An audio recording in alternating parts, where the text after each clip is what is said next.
A very good morning to you, ladies and gentlemen.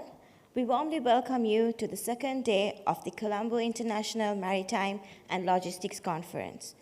To start off today's first session, the Indian subcontinent, connectivity and logistics, let me first invite our first speaker today, Mr. Sailesh Bhatia, Managing Director, Bhatia Shipping. Sorry about it. We just decided to do a little bit of a change of the order of the presentation. Good morning to everyone. My name is Tanya Polonovita Vethamuni. I'm the moderator of this session today. I'm honored to be a part of this great panel, to share some of the amazing thoughts, what is relevant to the topic that we are going to discuss. This session is titled, as you heard, The Indian Subcontinent Connectivity and Logistics. In any country, for logistics to improve service offering and to be a part within the regional competition, it has to improve on its regional accessibility and connectivity. I'm sure all of you will agree to that. India is a country which is tipped to be the third largest economy in the world in the coming years. And additionally, Bangladesh, it's one of the fastest growing economies of the world. These two neighboring nations provide Sri Lanka with an immediate market access and opportunities, which is why this topic is so important to us today. India being our big brother, there is no doubt that some of the initiatives taken in certain industries will have a greater impact to the neighboring countries, especially to Sri Lanka. For Indian subcontinent to create a value and overcome the competition from countries such as Singapore and Dubai, it is imperative that our countries in region work collaboratively and create unique services that is global force to reckon with. We have three eminent speakers today to discuss this topic in detail. So firstly, we will have Sailesh Bhatia, Managing Director, Bhatia Shipping, who will speak to us about the changing logistic landscape in India, which will impact global supply chain. Sailesh, over to you. Hi, good morning, everybody. It's great to be in Sri Lanka. What I'm going to try to do is, I'm going to tell you what's happening in India and how it can probably impact the shipping routes and how probably Sri Lanka can look at ancillary industries or, supportive shipping initiatives to be able to tap into the developments taking place into India. So I'll start with my presentation. So I'm going to be speaking about three major initiatives which the government is doing. One is we are going to be having a production-linked initiative, which is going to encourage a lot of industries to come into India. Then the logistics policy and the change in the method of lease agreements which Government of India is doing for the ports. So they, instead of owning the ports and having the terminals themselves, they are going into a landlord-based model so that the ports get, better investments from multinationals and they are able to develop faster. Because as you all know, and India is similar to Sri Lanka, when it comes to government owning something, the process of decision making is always much slower. And they have many limitations. It could be, labor-oriented or politically influenced decisions. So I'll start with the production-linked incentive, which is one of the initiatives which is going to be impacting the volume of trade. So Government of India has decided that to get major industries, and they have certain focus areas, they have focus area that 13 sectors need to be supported, and multinationals are to be invited with JVs with the Indian companies to get into production, making India a production base. And they have made an outlay of $3.5 billion, which is going to be given by government as a support for these industries to come in. And they will be incentivizing those industries by up to 18% of the investment values. So in the direction of this, there are around 13 sectors which they will be supporting. It's aviation, chemicals, automobiles, electronics, and defense manufacturing. Already 2 JVs have been signed, one with Foxconn for chip manufacturing, and one with Airbus for manufacture of C-295 aircrafts in India. They are cargo aircrafts, and I think mainly for the defense sector. Also, government has decided that they would like to become a defense manufacturer and exporter for the globe. And you'll be surprised, but in 2015, we just had exports of 2,059 crores Indian rupees, and we are targeting 35,000 crores by the year 25. We've already reached somewhere around 6,000 crores. So once this kind of setup takes place in India, the global companies start making manufacturing bases in India, it's obvious that volume of EXIM is going to be increasing. And once the volume increases, there is also going to be ancillary industries coming in. It's not necessary that it will be restricted to these sectors only, but all ancillary industries can also get developed. The next initiative is the logistics policy of India.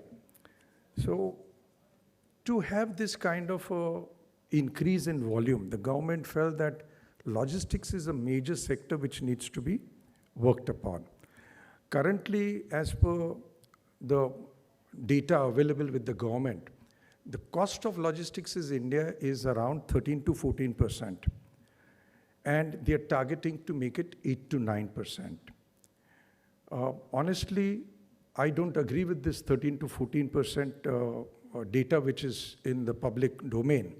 And it has been acknowledged by the government of India also that it is around 8.65%. But nevertheless, once this logistics policy comes in, whatever the number it is in reality, whether it is 14 or 8.65%, it is anticipated that at least a few percentage points will get further improved upon. So it's not important to put a numerical value of 14% or 8%. Whatever it is, it's going to go down. This particular logistics policy has 3 main bases. Reduction in logistics cost, improvement in the logistics performance rank, and a mechanism which is going to be created by the government that decision making for logistics should be data driven rather than perception driven. So the first part I will speak about is the reduction in logistics costs.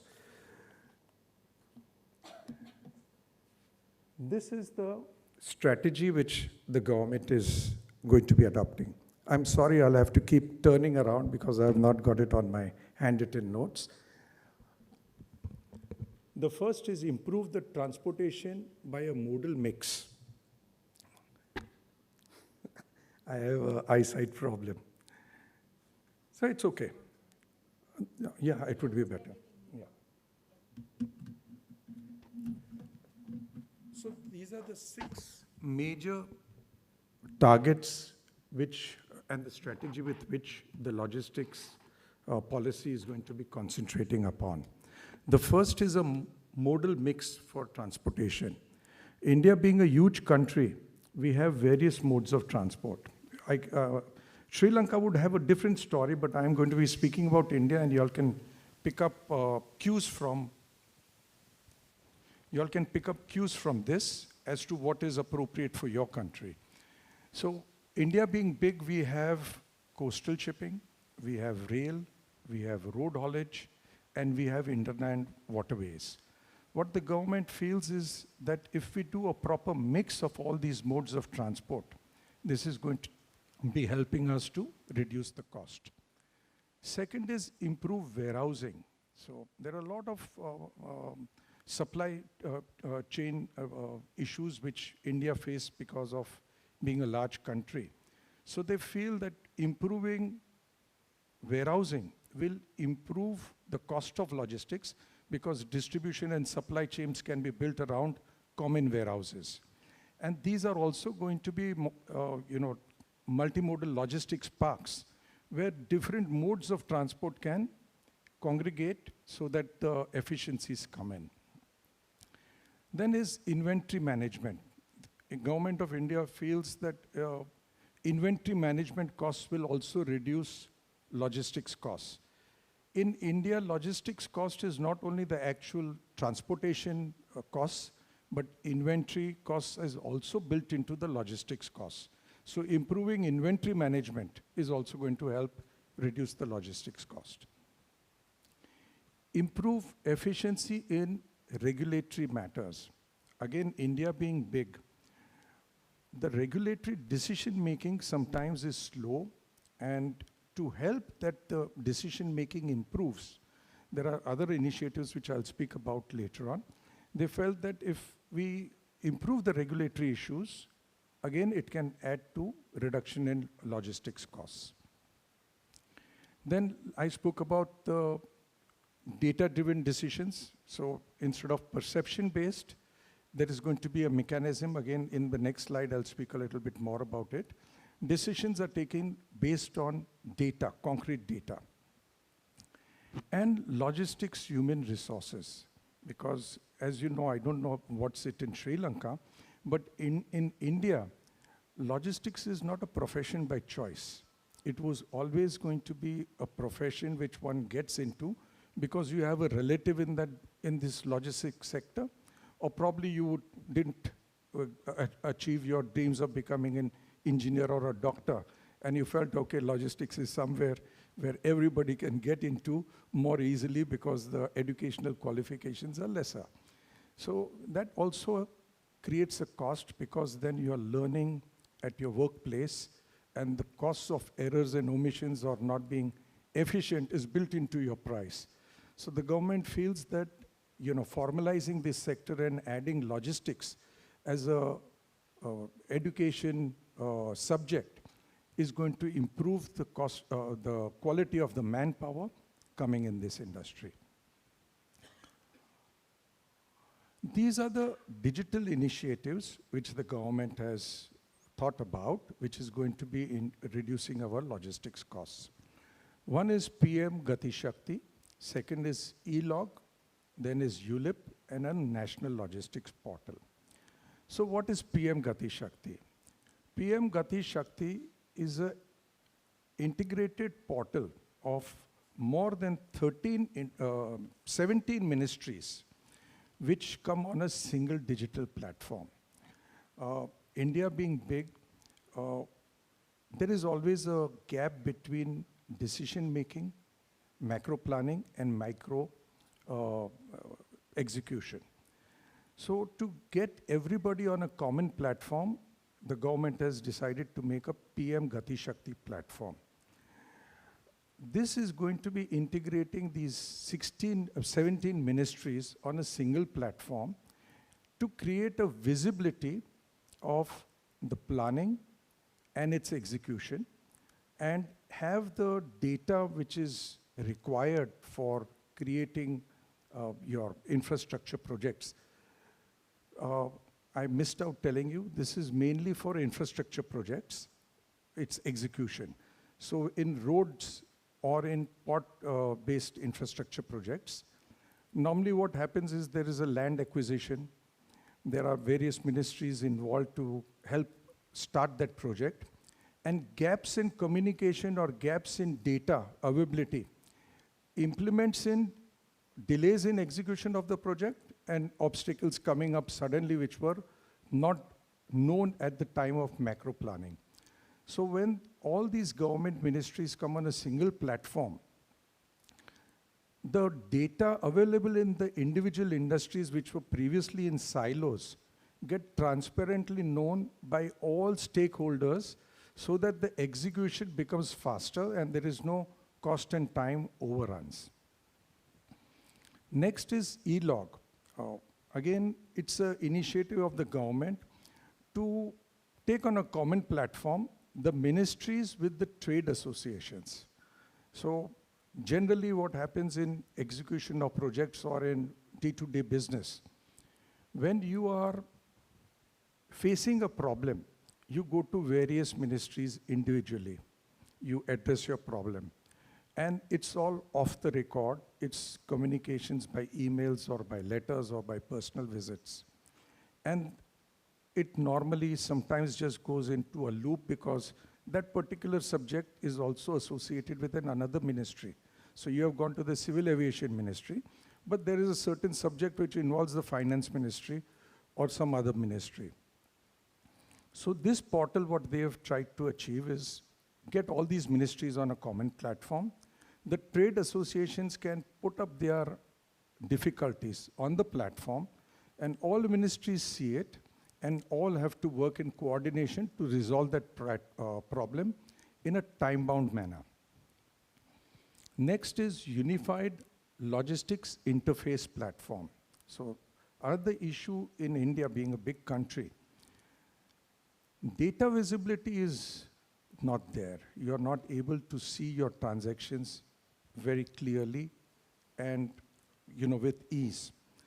So the target of this platform is visibility, online tracking, and authentication of transactions. And in this platform, there are 7 ministries and 17 digital platforms of the ministries integrated. So in case you are having a container moving, say, from Nhava Sheva to Delhi, this platform would pick up data from the port, from the customs, from the route, toll barriers, where you would be able to real-time see your movement of your cargo. So that improves your logistics efficiency. And next is the National Logistics Portal. This is going to be partly also incorporating your port community systems. Again, it would be a common portal for execution of your EXIM transaction from start to finish with all various stakeholders associated in it. The reason why I've got into all this is that these initiatives are really going to improve cost of logistics, and as is widely known, a reduction in a percentage point of logistics can actually increase your GDP. There's an inverse proportion. Reduction in logistics cost, increase in GDP, and the ratio when it comes to EXIM business is even more. So a 1% reduction in logistics cost could probably get you a 0.5% increase in GDP, but EXIM can go up to 2%. So the ratios are different, and again, different geographies can have different facts. One point I missed out to speak about